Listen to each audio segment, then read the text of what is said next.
In this video, you'll learn how to change the time zone in Binance. This guide will walk you through the steps necessary to adjust your time zone settings for accurate time representation in your transactions and charts. Begin by logging into your Binance account on a desktop computer.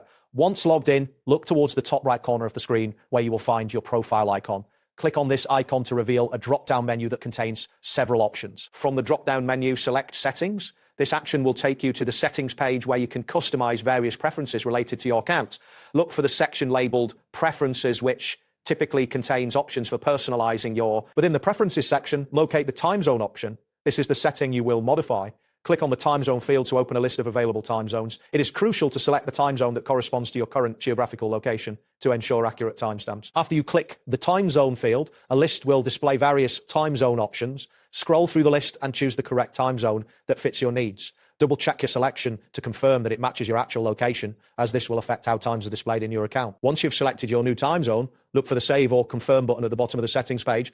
Click this button to apply your changes. Depending on your internet speed, this may take a moment. If necessary, refresh the page to see the updated settings. Your charts and transaction timestamps will adjust automatically to reflect the new time zone.